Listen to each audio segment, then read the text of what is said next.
प्रिय मित्रों, जय सिया राम। कैसे हैं आप सब लोग? आशा करते हैं आप सब लोग सुखी होंगे। यदि आपके जीवन में किसी प्रकार का कोई दुख है, आपके जीवन में, आपके परिवार में किसी को, तो प्रभु सीताराम जी महाराज से और संकट मोचन श्री हनुमान जी महाराज से यही प्रार्थना करते हैं मित्रों कि वो आपके दुखों को दूर करें और आपके परिवार में खुशियां और सुख आपको प्रदान करें। प्रिय मित्रों,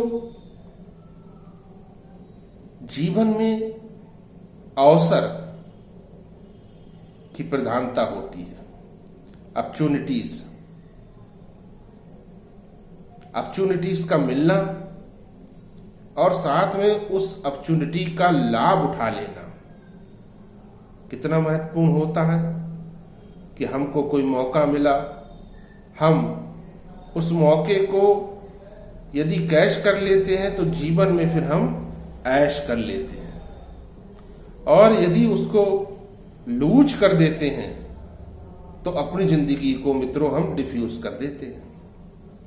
जीवन अवसरों का ही तो खेल है।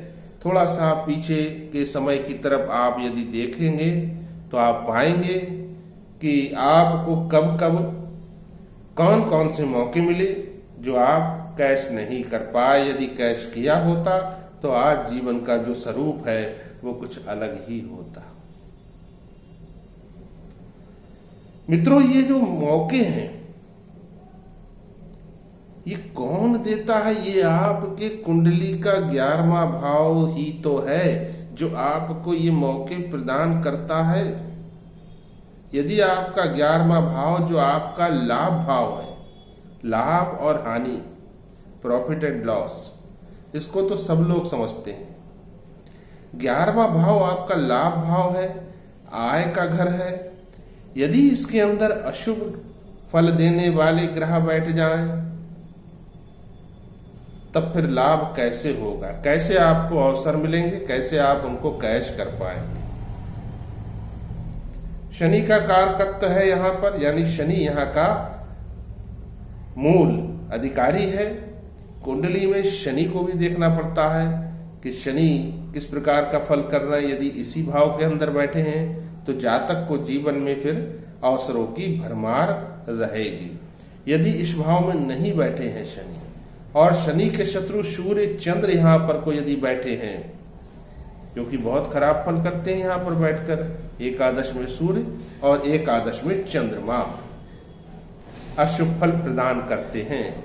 और शनि कहीं और बैठ करके अशुभ फल कर रहे हो, जैसे पंचम भाव में बैठे हो, जहां से वो अपनी सप्तम दृष्टि एकादश पर डालेंगे। नवम भाव में बैठे हो तृतीय दृष्टि डालेंगे, और द्वितीय भाव में बैठे हो धन भाव में तो अपनी दशम दृष्टि डालेंगे। तो यदि इन तीनों दृष्टियों का उपाय कर लिया जाए, क्योंकि धन भाव में बैठे शनि भी कोई बहुत शुभ फल नहीं करते, पंचम में शनि तो बहुत ही खराब फल करते हैं, और नवम में शनि का मिला जुला असर देखने को मिलता है। यदि द्वितीय भाव में शनि अशुभ फल कर रहे हैं तो फिर सीधा सा उपाय है कि उसको ठीक कर लेंगे आप, तो आपका एकादश भाव खिल जाएगा, हानियां आपकी कम हो जाएंगी, लाभ आपके बढ़ने लगेंगे, अवसर आपको मिलने लगेंगे और उसको आप भुनाने लगोगे। जो युवा है मेरे मित्र, उनको अवसर ही तो चाहिए अपनी योग्यता को साबित करने का।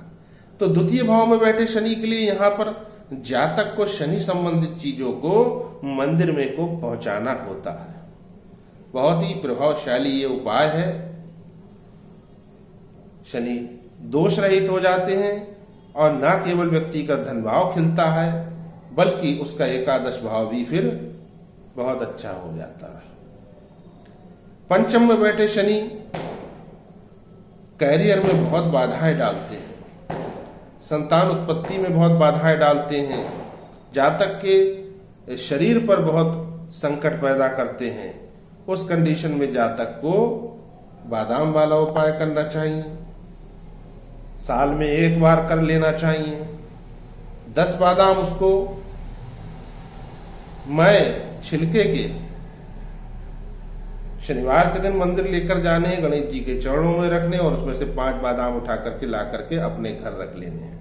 बाकी 5 फिर वो वहीं छोड़ा, खराब शनि को वहीं छोड़ आइए, अच्छे शनि को मंदिर से अपने घर ले आइए।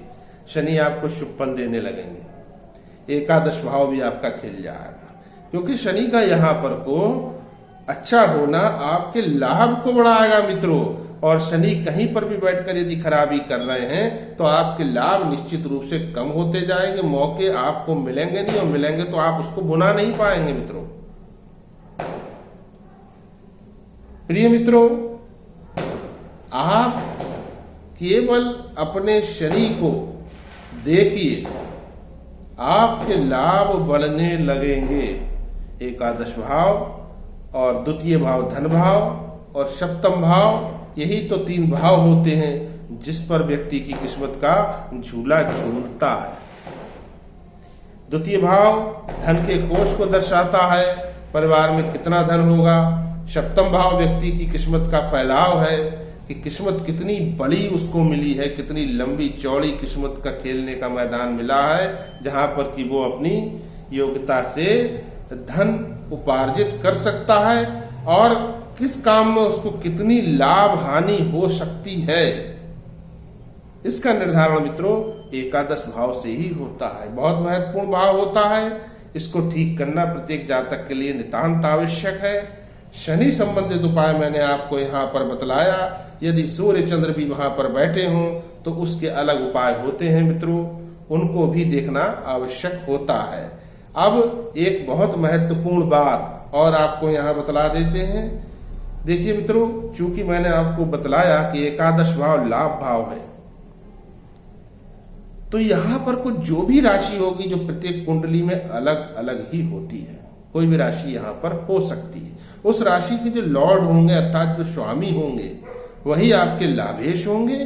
तो फिर आपको लाभेश को भी देखना होगा, कुंडली में कहां पर को लाभेश बैठे हैं, क्या कुपित होकर बैठे हैं या आपसे प्रसन्न होकर शुभ फल प्रदान कर रहे हैं।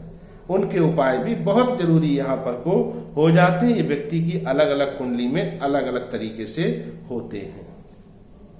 मित्रों, माता पिता की सेवा करने वाला जो जातक होता है उस पर शनिदेव सदा ही प्रसन्न रहते हैं और देवगुरु बृहस्पति की कृपा उनको स्वतः ही प्राप्त होती है। गाय माता की सेवा करने वाला इस लोक में भी लाभान्वित होता है और परलोक में भी वो निश्चित ही सुगति को प्राप्त होता है। तो इनको आप पूर्ण सम्मान दीजिए और इनका ध्यान रखिए। मैं आचार्य आशीष शास्त्री आपकी सेवा में अनवरत तत्पर। वीडियो अच्छा लगा हो मित्रों तो इसको लाइक अवश्य कर दीजिए। चैनल पर पहली बार हो सब्सक्राइब का बटन दबाना ना भूलें और वीडियो को अधिक से अधिक शेयर करेंगे तो निश्चित ही पुण्य के भागी हो। जय श्री राम।